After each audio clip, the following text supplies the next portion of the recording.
Hello, everyone, and welcome to the virtual public meeting for the I-95 Stamford and Environment Linkages Study. We will get started in just a few minutes.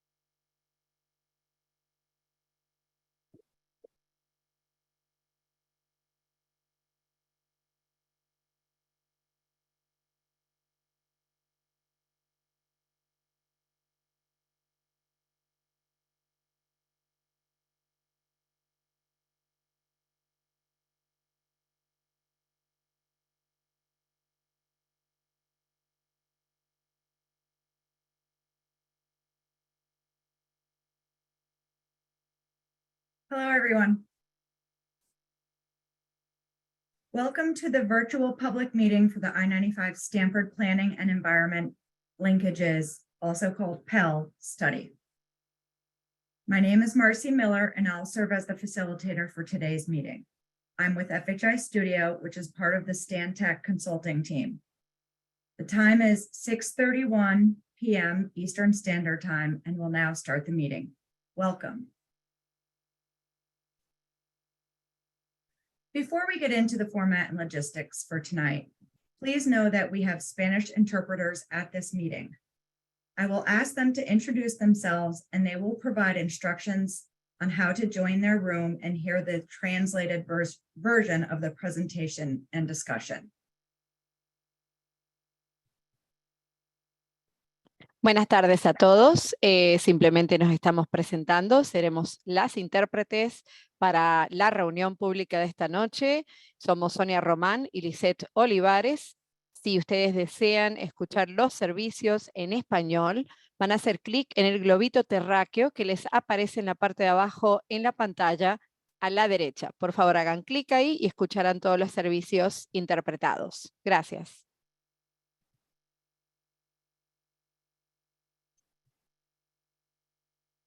Thank you. I'm going to now provide an overview of the format for our meeting this evening. This meeting is being recorded. If you do not wish to be part of a recorded meeting, please go ahead and disconnect. The recording and transcript will be posted to the project website. At this time, 5 members of the public are attending today. I'm going to suggest a few tips on how to best participate in this virtual meeting. I know many of you are familiar with Zoom, but I'll briefly review a few tips to help you navigate the meeting today. This is a Zoom webinar as opposed to a Zoom meeting.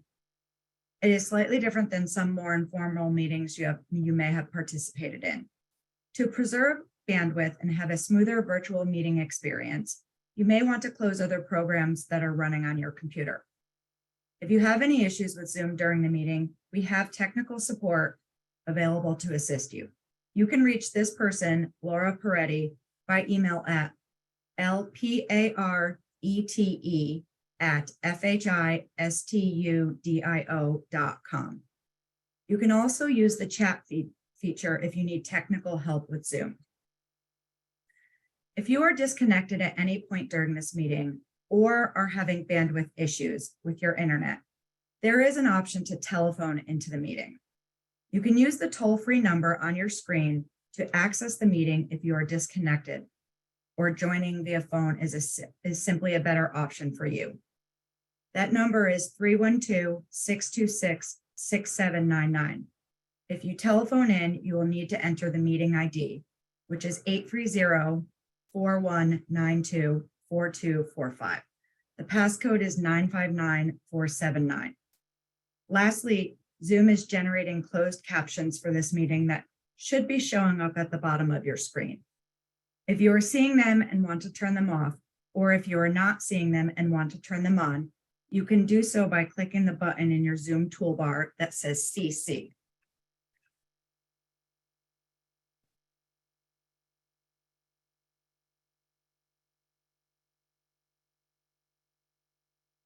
I will soon turn it over to the project team to provide a presentation on the I-95 Stamford PEL study. After that, we will have a discussion when members of the public can have the opportunity to share their comments. Today, all participants are placed on mute until the discussion period, which will follow the 30-minute presentation. During the discussion period, there are two ways you can provide feedback or ask a question. The first is through raising your hand to speak aloud to the study team and all participants. We will also accept and respond to your written questions during the discussion period. We will alternate attendee participation between the raised hand speaking method and the Q&A written method. Our goal is to get feedback from everyone today. As a reminder, this meeting is being recorded. After the presentation, at the beginning of the discussion period, I'll invite anyone here today to share a comment. You can indicate that you would like to share a comment by raising your hand. You will be identified with a yellow hand towards the top of the participant list. This means that you are requesting to speak. If you are not seeing the raise hand in your Zoom toolbar, you may need to click on the participants button. The raise hand button will show up at the bottom window of the participants button.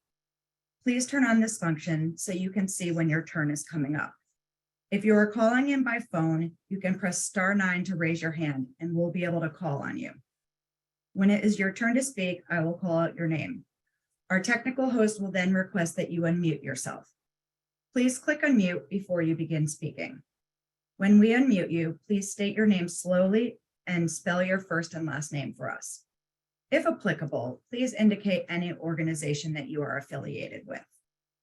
Please be mindful of time so that everyone has an opportunity to speak. I will ask you to wrap things up at the 5-minute mark. Please note, if your comments are lengthy, you can submit them in writing.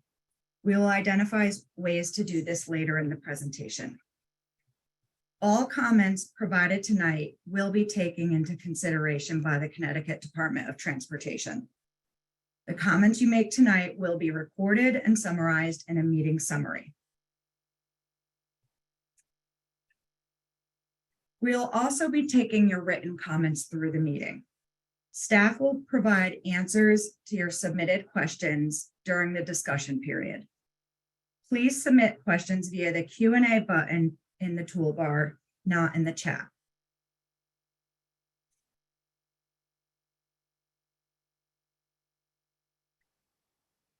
Representatives of the media can direct their inquiries to the Connecticut Department of Transportation Office of Communications. Their email is ctdotmedia@ct.gov. No person on the basis of race, color, or national origin will be excluded from participation or subject to discrimination in the development of this project. Connecticut Department of Transportation has more information on this topic in their civil rights flyer that can be found at https://bit.ly/ctdot-civilrights. The Department of Transportation is also asking members of the public to visit and complete their demographic survey at https://bit.ly/ctdot-feedback. We are adding these to the link in Zoom, the chat. I will now turn it over to Jonathan Dean with the Connecticut Department of Transportation. Thanks, Marcy, and thank you again to everybody for joining us this evening. Again, my name is John Dean. I'm the project manager from Connecticut DOT, Highway Design Division, Major Highways Unit. I'm going to introduce the study team. So from the Connecticut DOT side, Mike Calabrese is the Division Chief of Highway Design. Neil Patel is the Principal Engineer of the Major Highways Unit. Joe Belrose is our project engineer working on this study. So from our consultant team, in order of the how you'll be hearing from them this evening, you've met Marcy Miller. She's our community engagement specialist from FHI Studio. John Eberly is the project manager from Stantec, who are the prime consultants on this study. Emily Valentino is a transportation engineer with Stantec, and Mike Piewanski is an environmental planner also with Stantec. So with that, we'll go to the agenda for this evening. So first, again, this is the welcome and introduction here. We'll go into an overview of the study, and we'll introduce the existing conditions assessment that we've performed so far. We'll tell you about the next steps in the study and the schedule that we're going to be following. And then we'll open it up to Q&A again, so folks can leave comments or ask questions at the end. And with that, I will turn it over to John Eberly. Yeah, thanks, John. So I'm going to start with just a brief study overview of what we're trying to do. You can go to the next slide. I'm going to start with where, and then we'll get into what, and then we'll get into some of the findings. Obviously, one of the main focuses of the study is I-95 itself, the main line between exit 7 and exit 9, and we're actually creeping a little bit more toward exit 6. With our study and all the ramps, associated ramps. One of the key focuses of the study is actually the I-95 bridge over Metro-North Railroad and Myrtle Avenue. That's actually the impetus of the study. That bridge is coming to the end of its useful life, and the department needs to assess alternatives for the replacement of that bridge. So the decision was made that that's a very complicated bridge. It's going to take, it's complicated plans and design to do that. So the department, along with FHWA, decided to actually, while we're here, extend the study and see if there's not something that can be done for the congestion in the area, the operational issues. And so that's what we're here tonight. What you see in the slide is actually, we're not just looking at I-95. It's really important that we also look at local road networks. So we're actually extending the study north and south of I-95 to make sure we're picking up those local road networks, because they may hold the key to some of the resolution and alternates that we look at. So caracteristics of I-95. To no one's surprise, probably on this call, it's a very congested area, and Emily's going to get into that a little bit more detail. Carries about 200,000 vehicles into and out of Stamford on the ramps, heading to the main line and using the main line. As everyone probably knows on this call, interchanges 7 and 8 have very high volume ramps, and it's going to be one of the focuses of what we're looking at for alternatives.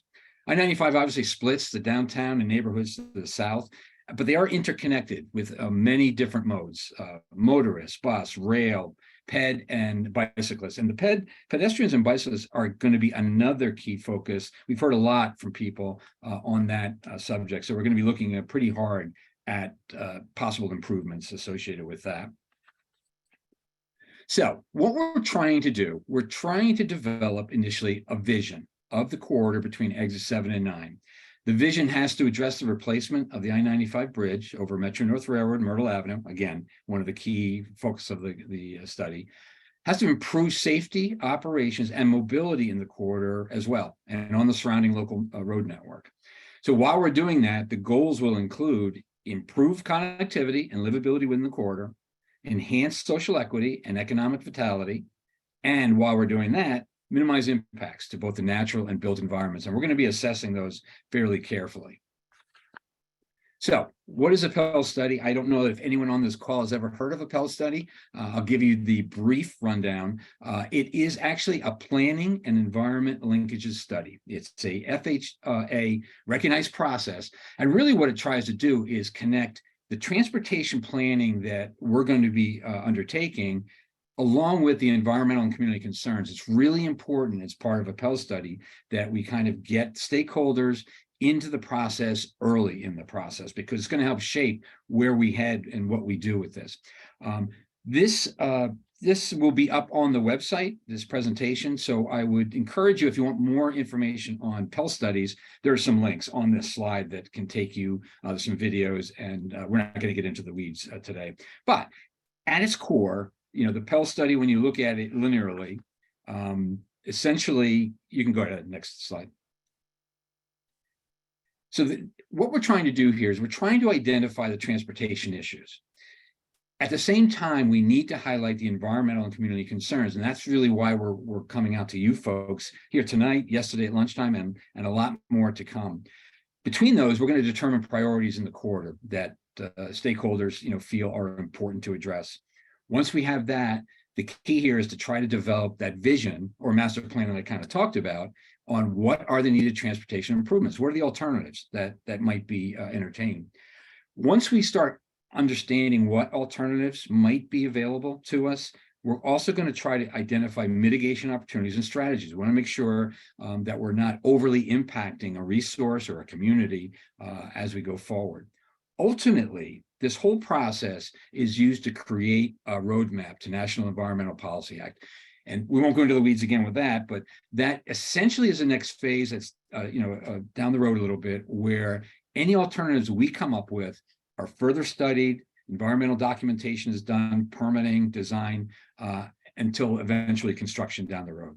One of the other key things here that we think is important to stress is any improvement to the main line or ramps is going to be a multi-year process. Okay, there's it's a lot of complexities out here, but what we are trying to do is, while we're studying this corridor and talking to folks, understand those advanced early action projects that may not need years and years of documentation and design, but they might be able to be broken out, make some improvements in this corridor while the bigger vision is underway. So that's going to be really, you're going to hear a lot about that from us. One other thing that I want to stress on this slide, during this study, you'll see that community engagement doesn't fit into a one little block one time and we're off. It really is an umbrella for all the work that we're going to be doing. We've met with a lot of folks already. We have this public outreach session. There'll be many more to come. So the community engagement actually occurs throughout the entire process. So this will not be the last time you're hearing from us or we're hearing from you. So keep that in mind as we go forward. So the benefits of the PEL study, and I'm not going to go through all these, but at its core, doing the PEL study in this way and doing some early action items where we start to look at alternatives, start to look at impacts, it actually shortens the timeline for NEPA review and project delivery. It might be counterintuitive that we're adding, time here, and then we still have to do the NEPA. But what's been found is that if we do this early, get the community involved early, later on, there'll be time savings. So ultimately, any project that we identify can be kind of fast-tracked, at least beyond what normally would happen. And the other thing that it really does is it gets the stakeholders early in the process, and that is so key to what we're doing. We can't be looking at things and designing. We're not designing, but in a vacuum, we need impact. So with that, that's kind of the background. Now, what we want to do is I'm going to turn this over to Emily Valentino and Mike Polanski.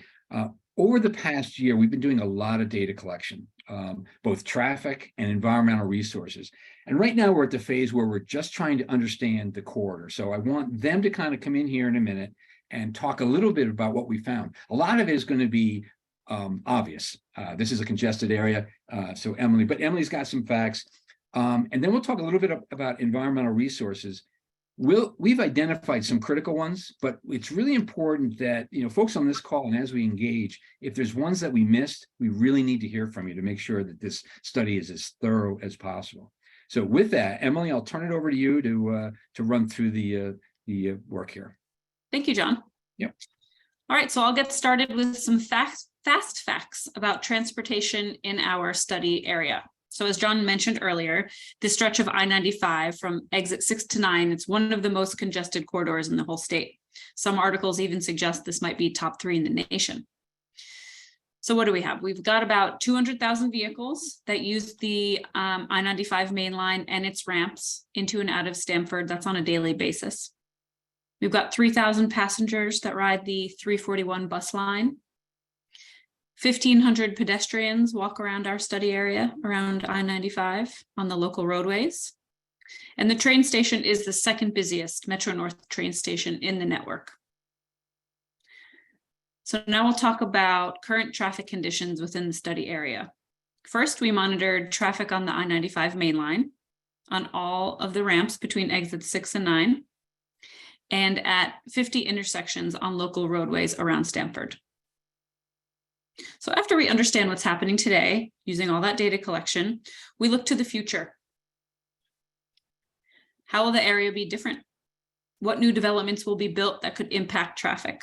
What other roadway projects will be constructed that may impact traffic flow? And how will the population and employment changes in the region impact and result in changes to traffic in our study area? So some examples of developments that we did include in our analysis are shown here below. So the Stamford Station parking garage, Metro Tower, Peninsula at Harbor Point. This is just a few developments that will impact demand in our study area. We also looked at planned roadway developments that will impact traffic flow, most notably the Greenwich Ave corridor improvements and the addition of auxiliary lanes on I-95 between exits 6 and 7. We also looked at other factors that will influence traffic, such as planned park improvements that will impact pedestrian movements. And we took all of this and more into account when looking to understand future traffic conditions. So we'll now talk about the results of our existing analysis. Some things we'll mention are the travel time on I-95 from exit 6 to 9, where trips begin and end their point, and look at the conditions, the traffic conditions on the I-95 main line, as well as the local roadways. And lastly, we looked at the crash data along the corridor and on the local roads. Starting with travel time. During non-congested travel times, midday perhaps, the free flow uncongested travel time is about 4 minutes from exit 6 to 9. So that's about 3 miles. During congestion, that increases to 16 minutes in the morning peak. That's in the southbound direction. And it goes to about 10 minutes in the northbound PM peak in the evening. We also looked at travel patterns during the morning rush hour. Where do most people exit I-95? So in the southbound direction, 14 and 21%, so 35%, of the vehicles on I-95 get off at exit 7 or 8 into downtown Stamford. About 43% of the vehicles don't use any of the study area exit ramps, and they just continue straight through more south toward exit 5.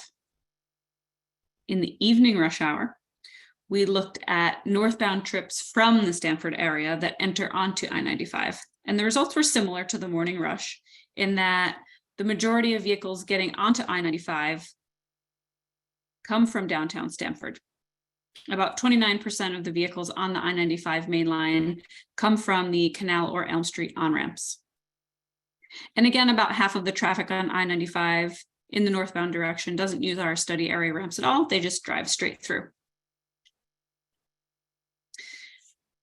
Next, we rank the quality of traffic conditions on I-95 based on performance. So in the image you see here, you see a depiction of the grading level of service, or we call LOS, and we rank it A through F. So LOS A and B, those are the best qualities of service. There are no delays.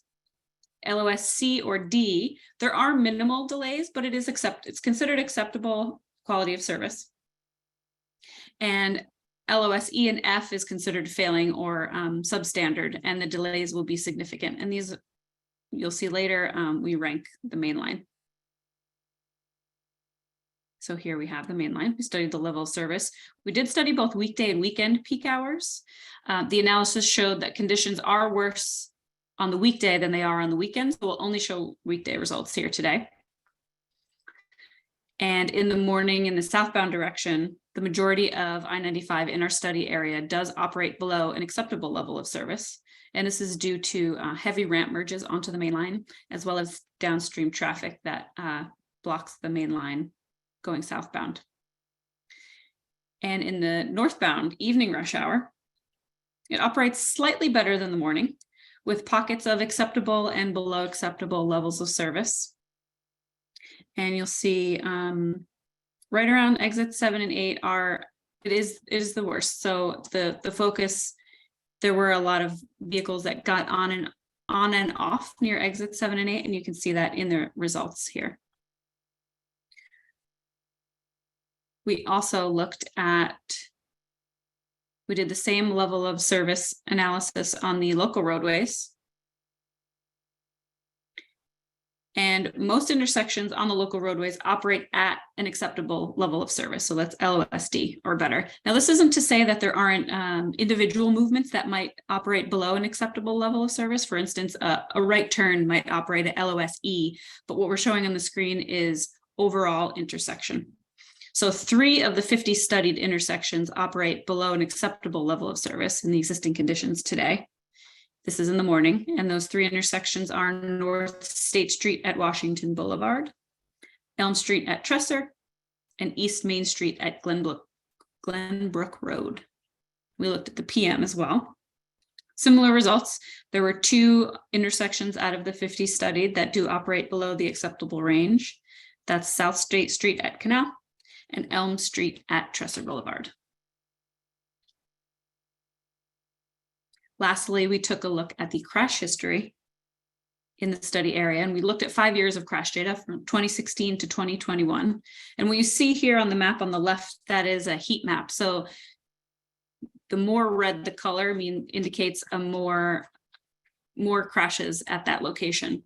So there are crash clusters, you'll notice, on curves and at ramp merges. If you notice in this center at segment 5, there are the fewest crashes that occurred at this location. And that could be due to the fact that it is a straightaway and it does not have any ramp merges. Of note, there were 4 fatalities on the main line in our 5-year study period. We also looked at crashes on the local roadways at the 50 intersections that I mentioned previously. US Route 1, East Main Street, at Glenbrook Road, it had the highest crash rate. And there were crash clusters along Route 1 and along Atlantic Street. Similar to the main line, there were 4 fatalities in the 5-year study period, and 3 of which were along Route 1. So I will now pass it over to Mike to talk about the environmental conditions.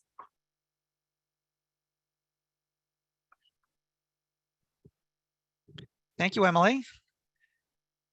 In addition to the traffic analysis that Emily just described, during the initial phase of the study, we documented a wide variety of social and natural environmental resources in the study area, including parks and recreation areas, wetlands, floodplain, rare species, hazardous materials, and all the other resources listed on this slide.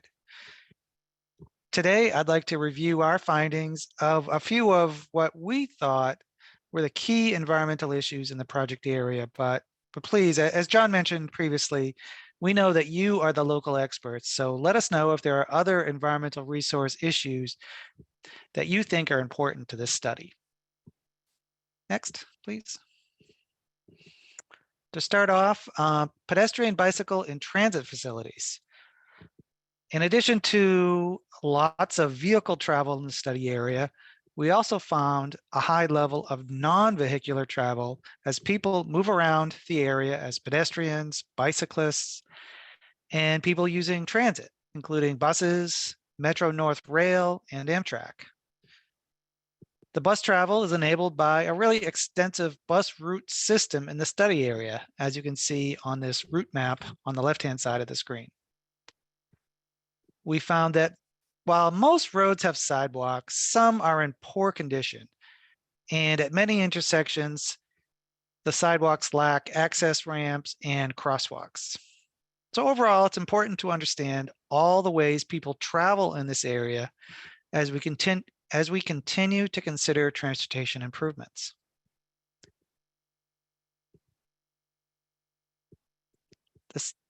The study area also passes through a number of environmental justice neighborhoods, which are areas having higher levels of low income and minority residents. Overall, Stamford, the population of Stamford is 36% minorities.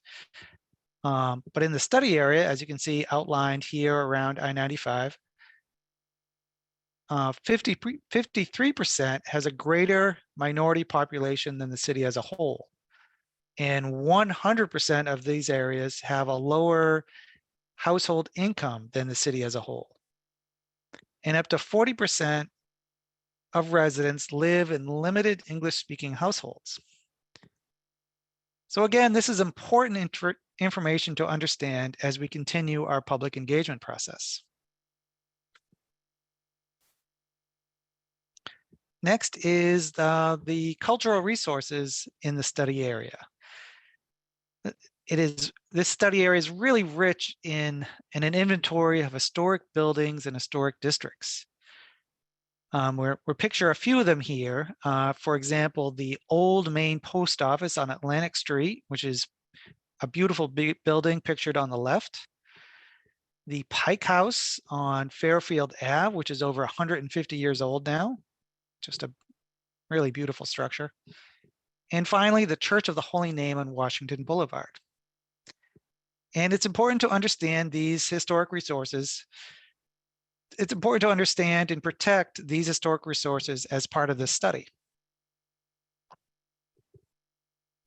And finally, highway noise. As Emily and John have mentioned previously, there's really high volumes of traffic traveling through this study area. And with that traffic comes the noise from the vehicles. So as the initial part of the study, we identified noise-affected neighborhoods, which are shown as the yellow areas on this graphic. And as we continue the study, we'll identify high noise level areas that potentially result from any modifications to the highway. And we will identify potential mitigation measures to be evaluated in a future NEPA study. Next, I'm going to pass it back to John, who will discuss the study schedule. Yeah, thanks, Mike. So we've been working on this project since it's been about a year, since last January, February. We have basically spent this last year trying to understand the corridor, as well as some of you folks. We've reviewed relevant studies. We've done all the data collection that Emily and Mike were talking about. We've done technical analysis. So we're understanding the existing conditions. We're about to turn our attention to start to understand the corridor needs and what are the resources out there that could be impacted. Ultimately, once we have that and kind of the purpose and need of the project, or at least the tenets of it, we'll start looking at alternative development and concept designs. And rest assured, we'll be back out to you folks as we start to look at alternatives. And the one thing I want to make sure it's clear to everyone is that this is not a project that picks a preferred alternative. we're going to come up with a series of alternatives that we think should be studied or should be gone through the environmental documentation in the next phase. That's where you'll see a preferred alternate pick, but we're going to come up with a reasonable range of alternatives. So we're going to be turning our attention to that in the coming months. Then we'll be looking at impact assessments. So Mike's work is not done. We understand what's out there. Now we have to understand for each alternative, what does that mean to impacts? So we have to assess those. Ultimately, the PEL study recommendations with all the alternatives that we think are worthwhile to go forward and all the impacts, that will likely be completed at the end of next year into early 2025. So, and again, I can't stress this enough that we're taking the time now to kind of look at the reasonable range of alternatives so that the next phases can be expedited. So we think that's really important. Next slide. So as I indicated, what we're kind of doing right now is the corridor infrastructure assessments, which are pretty much done. We are building the traffic assessments for the existing and the no build, ultimately the build condition. And just an FYI, the build condition is out in 2045. So that's what we're looking at. We're not looking at 2 years from now. We're looking at down the line. We'll look at needs and sufficiencies analysis, purpose and need development, and the high level concept developments for improvements. And that last one is the segue to Marcy again, but stakeholder and public engagement is key here. We can't be looking at alternatives or assessing impacts in a vacuum. We really need feedback from residents, stakeholders in this corridor.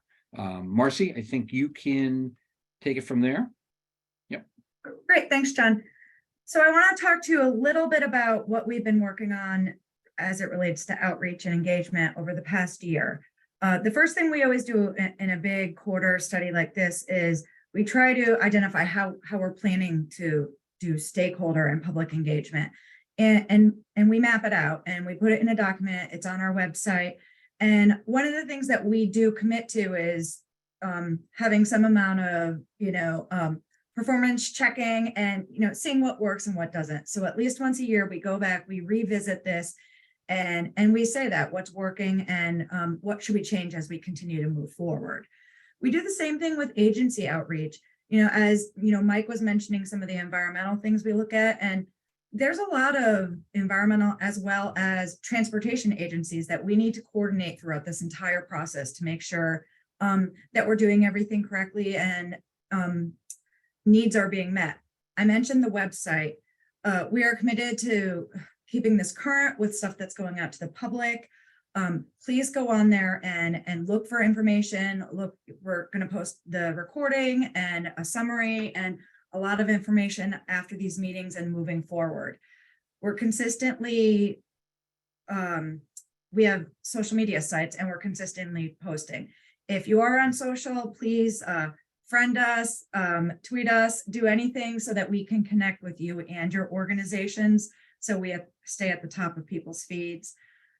Anyone that does reach out to us, either comes to meetings or gives us their information or online or in social, we do create contact lists, and this is a way that we can e-blast for future meetings and things like that. We've also met with about a dozen different stakeholder groups. We expect continued work here throughout the future. And these are our transit agencies, some of our neighborhood groups, to really talk to people. At this point, we're asking, what are the issues in the corridor? It's helping us craft our existing conditions report. And then finally, another way is we do want some hard copy fact sheets. We've developed 2 so far, and we will continue to develop them to update the public on the latest and greatest in the project happenings. So there are ways to stay involved. And I mentioned the social media, those addresses are here. We also have a hotline in English and Spanish that you can call. It's listed here. It's also on the website. And I know based on our meeting yesterday, we already got 1 call today. So it's nice that you're starting to reach out. I mentioned the website. I don't need to say it again, except for I-95Stamford.com. Attend future meetings. We will have more of these. And then finally, if you want to send an email, our project manager, John Dean, who you heard from already, his email is Jonathan, JONATHAN.Dean, DEAN @CT.gov. So our next steps, and this is for the project and outreach as a whole, one of the things is we've been talking about this existing conditions. You heard from Mike, you heard from Emily. All of this stuff is going to be packaged up in a report. It will be reviewed by the department. This is a lot of data, and it will eventually be out there for people to review and see and look over. Vision and goals. John mentioned this. This is something that we start, tweaking as we hear from you. What are your concerns? What do we need to try to achieve? And then we start thinking about what are some of our solutions, and we analyze them. Will they work or won't they? And then throughout all of this work, we're going to do outreach. We are planning on forming a project advisory committee meeting where we have representatives locally that are our feelers in the community. They can help guide and provide, experience in the area and on the project. Pop-up events. These are where we go out and we table events in the community, and we try to have many smaller conversations about the project and find out what people are looking for. And then we'll consistently work with media and do project notifications via e-blasts and other types of media outreach. All right, so now I want to segue into our discussion period. And I know there's been a few new people who have joined the meeting, so I will briefly go over how we're going to communicate, and then I will turn it over to John Dean, who will run the discussion. But as I stated earlier, and I'll state again, there are two ways that you can provide comments or questions today. The first is through raising your hand, where you would speak aloud to the project team as well as all of the participants here today. And then you can also submit questions or comments in the question and answer, both of which I will go over in a little more detail again.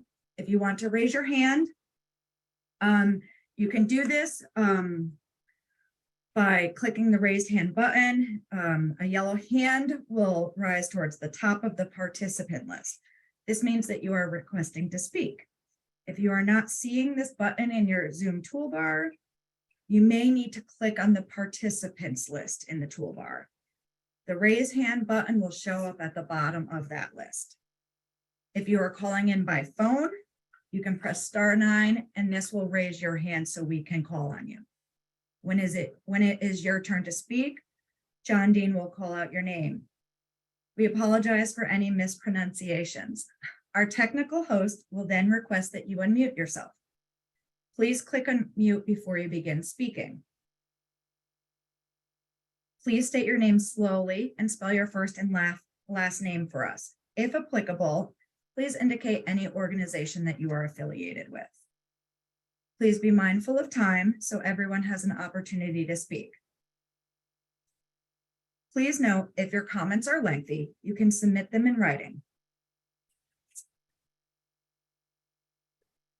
And as I mentioned, you can also write in comments in the Q&A function.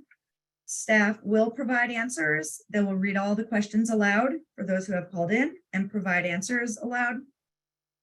Please remember to submit the questions in the Q&A box, not the chat. And with that, I will turn it over to John. I see that we're starting to get some people raising their hands. Thank you, John. Great. Okay. Yes, Anthony has a hand up. Please go ahead. Well, thank you very much. Anthony Pramberger, A-N-T-H-O-N-Y, P as in Papa, R-A-M, B as in boy, E-R, G as in girl, E-R.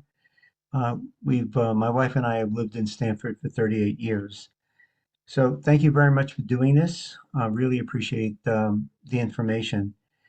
First off, I learned about this from a colleague in Stamford who's a very, very active community organizer. And if not for her, I would have been unaware of this. So I think that the City of Stamford, the mayor's office, the mayor's website, the mayor's weekly communication, I did not see this in any of those areas. And I also did not see this advertised in the Stamford Advocate, the local newspaper, nor the online Advocate. So I think the communication about this has been very lacking. The city of Stamford, my main concern, city of Stamford has approved a number of zoning changes in the downtown area specifically, with hundreds of new apartments, units potentially being built near I-95. And I raised this at a zoning board meeting probably about a year ago, 6 months ago. Um, the impact of that on traffic, on noise, on pollution, asthma.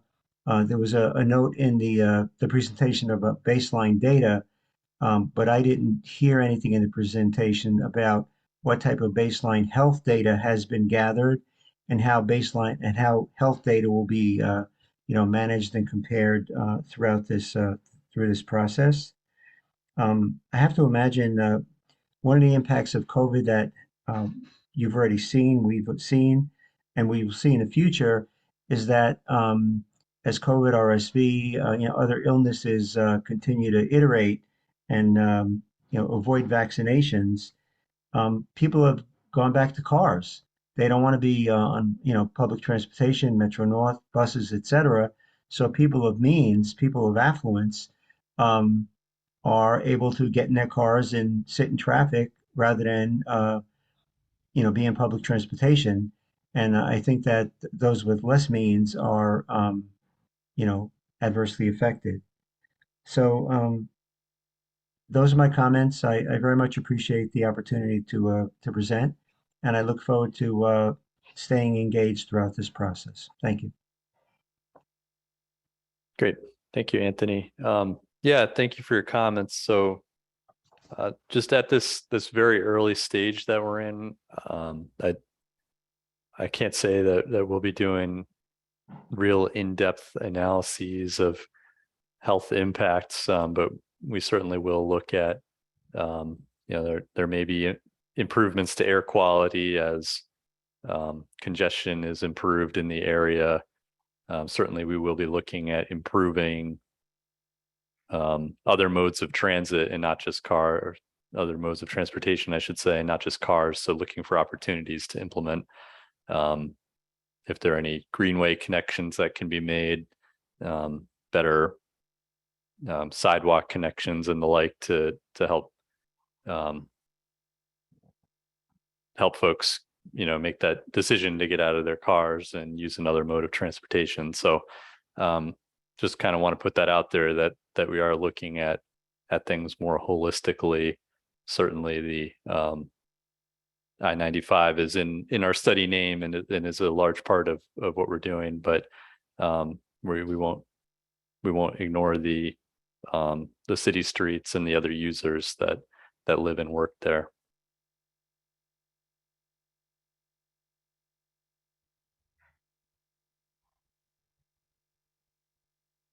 If anybody else has any other comments or questions, please feel free to put them into the chat or raise your hand. I will just say a little bit about some of the common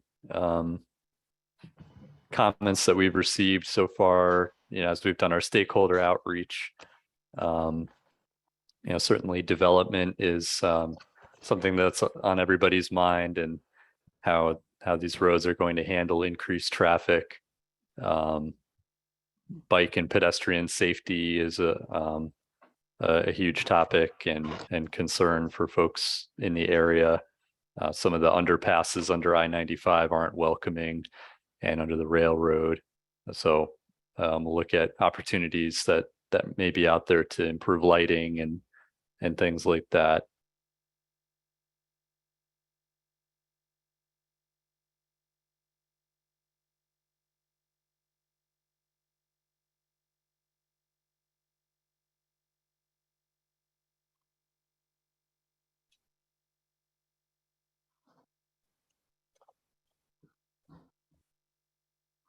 John, just to Neil Patel, DOT, just to add to the first question, EPA has, they've recently updated some of their screening tools in terms of what the database in terms of, whether it's based on the census, whether it's based on some of the updated health data, right, in one sense. And those are some of the screening tools that we'll use at a higher level during this phase, but more probably detailed when we get into that next environmental documentation phase. But there is, I do believe there is data on obviously the asthma rates within your study area. So there are a lot of powerful tools that we'll be using that'll help us as we go through that process. Yeah, Neil, just to pick up on that, again, I think you made a good point that this is not the end of the analysis. This is at the very beginning. We're really just trying to screen out some alternatives. There's going to be many alternatives that actually move forward into the next round. So you shouldn't be thinking that we're not doing a lot of detailed analysis, but somehow we're going to come up with a preferred alternative. That's not the case. We're trying to do the analysis at a point that we can screen reasonable range of alternatives that can then be delved a little bit deeper, as it will. Yeah. We do have a question in the chat here. I'll read it out loud. Are there any success stories you can share from communities who have faced a similar challenge with a stretch of road like I-95? Yeah, that's a very good question. There's certainly a big emphasis both at the federal level and at the state level on reconnecting communities and trying to stitch back some of the fabric that has been torn apart or divided in urban areas with the construction of these highways. So there are definitely strategies that we're looking at from elsewhere around the country. I'll let the team chime in if they think of anything specific, but certainly around Boston, I can't promise that we'll be able to do something like the Big Dig, but there's also smaller scale opportunities that are out there that we can certainly look at. Yeah, and Emily, I'm not sure if you can pinpoint any, but my comment to that would be that even this early stage, what we've started to look at are other states. We have that capability to kind of go around the country, as it were, to look for examples, because one of the things that we're trying to do here is not necessarily nip and tuck. We're really trying to be innovative, and if something has worked in other states, and again, I'm not going to give you an exact, but know that we're kind of looking at those things, and are they applicable here? Is there something that we can bring here that maybe no one looked at? That's really what we're trying to do, is think outside the box so that the solution here can work for everybody. Emily, I don't know if I'm putting you on the spot. I apologize. That's okay. I will say that we've worked on many highway feasibility studies like this one. So the fact that there is congestion on the main line due to high volume ramps coming onto the main line, that's not necessarily a new issue for us. So we have worked on studies like this in the past.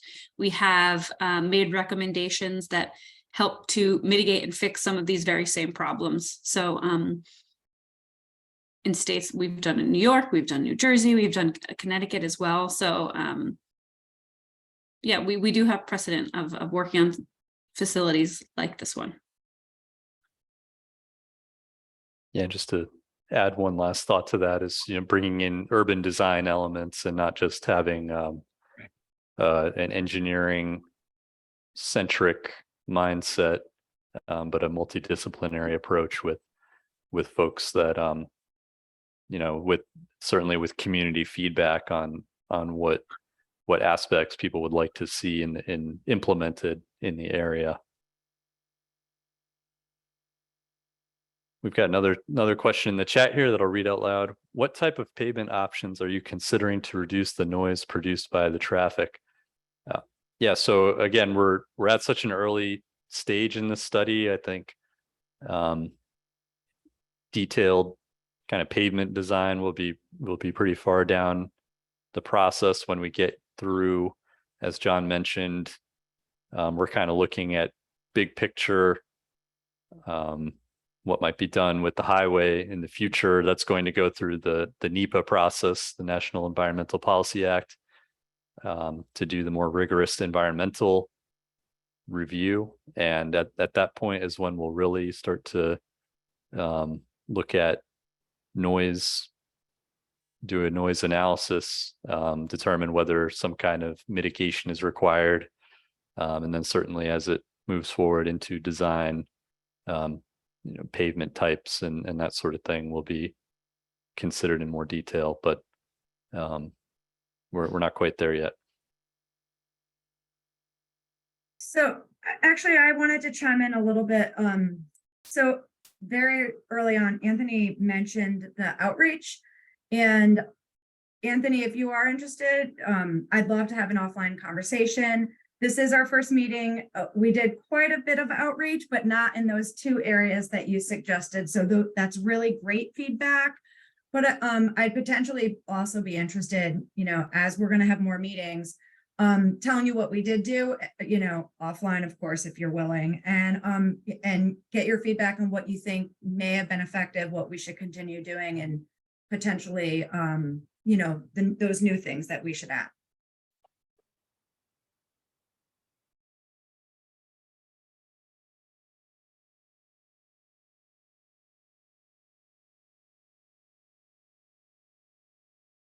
Anybody else have any comments? Please feel free. Love to hear from you.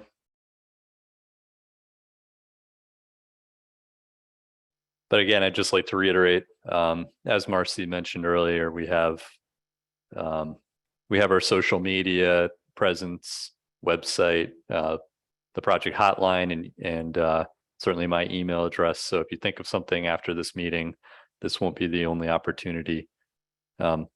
Anthony, you've got your hand up again, please.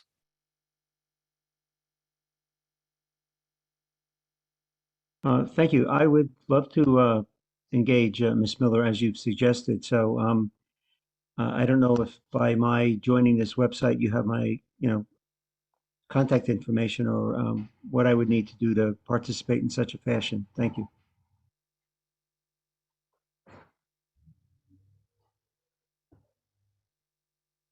You're on mute. Yes, I got that. Yes, if you do go onto the website and you submit, it will come through to me, and then we can, I'll send you an email and we can talk or email. So thanks. Thank you. Thanks again, Anthony. So we do have another question in the chat. Would you consider closing off certain exit ramps to speed traffic?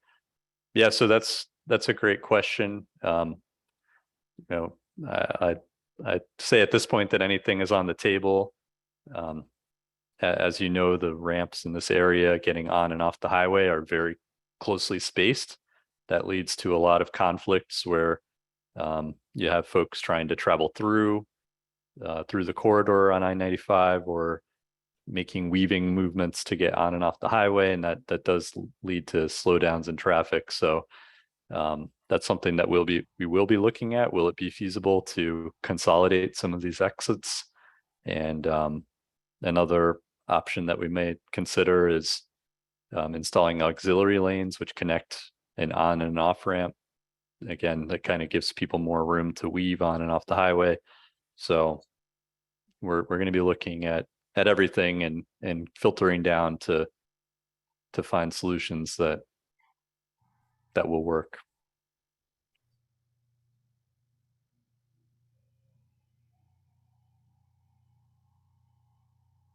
And just to add to that, John, so something that you may have heard about, another adjacent project, I think Emily had mentioned it, adding the addition of auxiliary lanes on I-95 between exit 6 and 7. That project is proceeding. It's outside of this PEL study, but we are certainly coordinating with that team.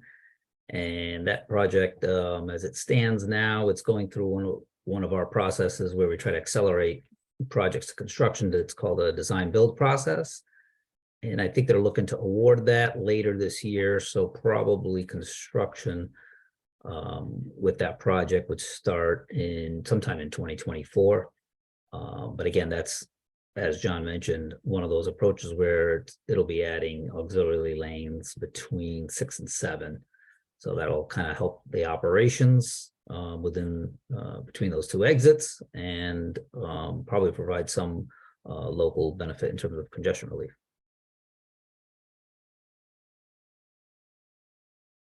Thanks, Neil. We do have another question in the chat. How did the closure of South State Street last year under the new train station parking garage affect the data for people going to the train station?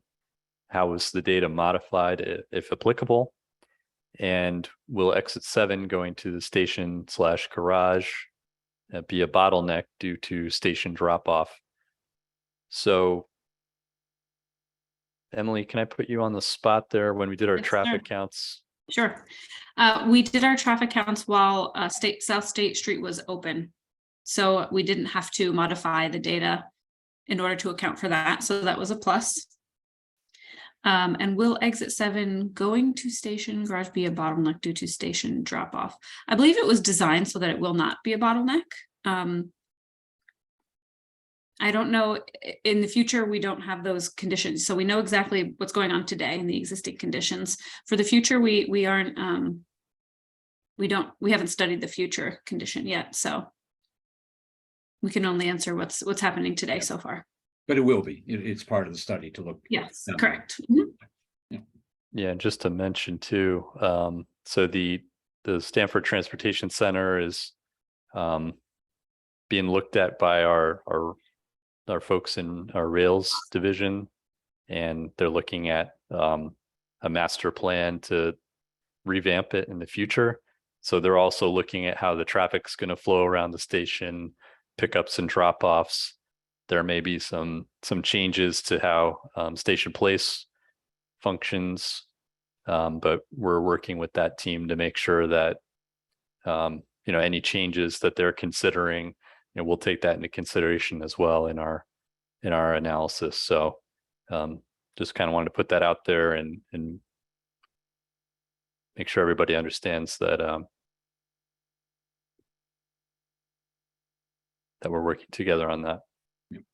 And John, I would actually even extend that so that, we're not working in a vacuum where we're just looking at 6 to 9. And we don't care what's going on either side. There's projects, Neil mentioned the auxiliary lanes, we'll coordinate with that. But then there's also work studying Greenwich, downstream of this, and we're coordinating with them. So consider this not, looking at just one section of it, but we're actually looking at a larger corridor. Just happens to be two study teams that are working together. So we're trying to make sure that we're coordinated, well coordinated, as a matter of fact. And along those lines, another question in the chat, will you work together with Amtrak for any plans it has for Northeast Corridor train pathways?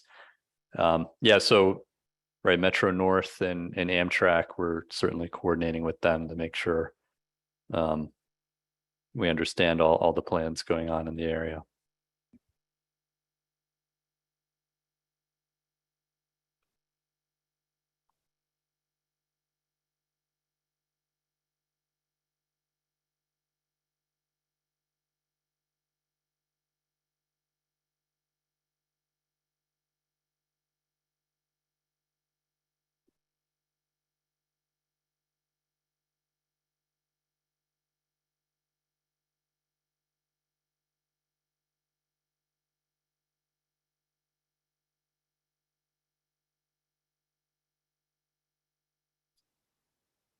Questions or comments?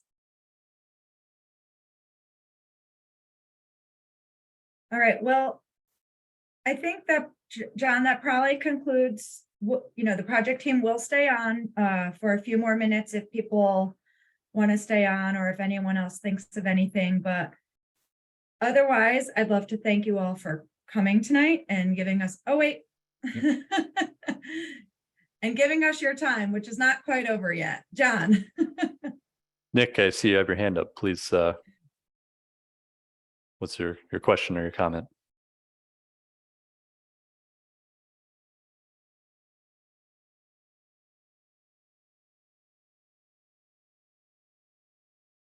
You're on mute, Nick.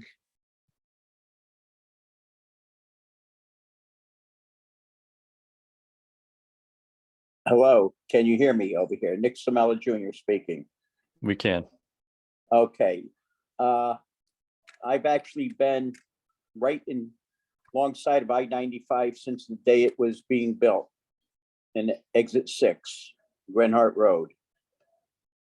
I watched it being built. I see the traffic growing and growing. I have an idea, a comment, you know, the long-term run, because no matter how many lanes you're going to put onto this road, it'll just add that much more cars. Why not think, you know, for the future, a monorail running from upstate Connecticut down into New Rochelle, which stops at, you know, Darien, Norwalk, Stamford, Greenwich, you know, certain peak stop areas, and take the congestion off of there. It won't go into Manhattan, so will not take away from Metro North, but it'll move the people quicker, you know, and I just think that would be the long-term idea. Because I tell you, I'm there every day of my life since it's been built. I could show pictures of that when it was being built, I-95 on Grenhart Road.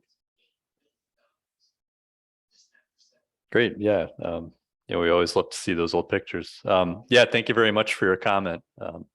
Appreciate it. Well, what about the idea? Anything, you know, about a monorail running through Connecticut to local stops to help take the traffic off the road? Because the more lanes you put on, you're only going to add more cars to the road. All right. Yeah, no, that's something that, you know, we are looking at other modes of transportation. I can't say we've looked at a monorail just yet, but things like bus travel, working with CT Transit to understand their operations in the area, and Metro North as well. And you know, really any suggestions like this, we do welcome. I can't speak to, you know, how it might be implemented or how effective it would be at this time, but you know, certainly. No, I just think that, you know, Walt Disney could move 1 million people a day and have no one wasting time. If we put it right down the center where you built that divider years ago, the heavy divider, and put columns up to carry a monorail, it would help ease the traffic flow.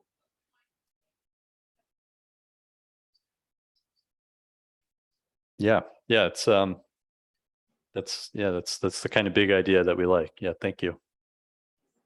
Yeah, I think, you know, just to add to that, our first focus, like John said, is it's not just a highway focus. We're looking at mobility, right? And how do you increase access to the existing transit facilities?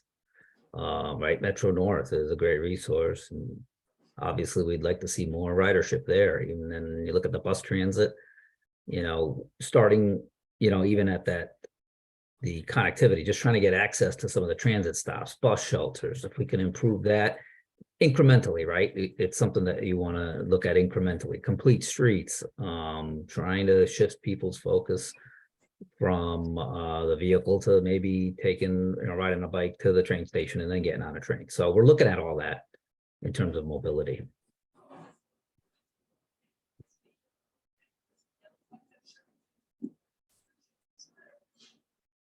Well, okay, thank you. Thank you, Nick. Thank you for joining us.